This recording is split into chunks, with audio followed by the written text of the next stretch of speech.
Bainmaries on the last 90s compilation CD, the Flannel Files, which got the four of us back into a room together, and also to them for including us on their list of top 20 shoegazing bands of the 90s in their fabulous book, A Celebration of the Greatest Decade in Australian Music. And to Tony Mott, the Sydney legend, we love him, for suggesting we get back together and do this gig. To Nick and the PBC for hosting us and for keeping alive music in Sydney. The beautiful Annabelle for the amazing social media, artwork and publicity, and thanks to her, it's a sold-out gig. We would have been sending emails. No, we would have been putting up posters on telegraph poles. Yeah. That's really good. Lisa for the gorgeous EP artwork recreation on Insta. Check out her Insta page where she recreates album covers in her lunchtime. It's amazing. Big, huge, amazing thank you to Ape and Billy Charles for taking their clothes off and supporting us.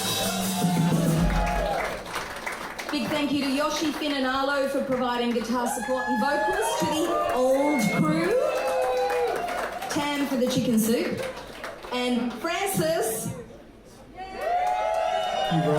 for doing more than just humaning the door. But there are a couple of other thank yous and we want to go back in the day for these, so, just bear with us, there's a couple more. Dave and Tom, always, because. Karen, always, because. Kylie Hoy, for the incredible artwork that we plastered across walls and poles and t-shirts back in the day.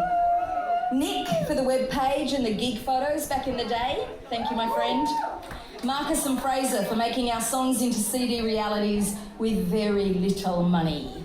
Miriam for being there from the start and always advocating for the band and for indie music.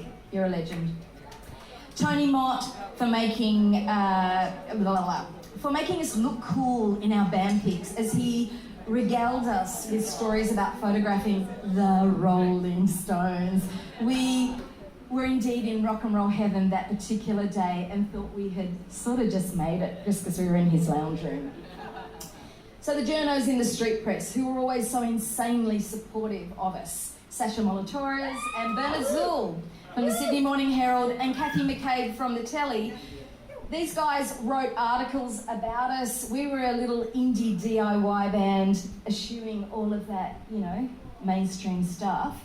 And they had nothing to gain by putting us on the front cover of the Metro, so thank you for that. True belief in music, I love it. And also, of course, thanks to Bernard Zool for comparing us to the pre-Morrissey cancelled Smiths, We Die Happy. And the biggest thank you, of course, goes to the amazing people who loved live music in the 90s and came to see us play. Thanks to the Sando, the Hopeton, and all the incredible venues that existed back then that gave us a place to play. And tonight, of course, we want to thank every single one of you for coming out and being here to celebrate with us 30 years since we put our first EP out. We haven't played together for a very long time, but it's been nothing but a joy. So, to the beautiful John Cass, he is actually beautiful, Simon Sneesby, the gentlest, kindest man in rock and roll, to Ken Maeda, who I think is going to steal my guitar after this gig, my guitar. And the angelic Maxine Wheeler.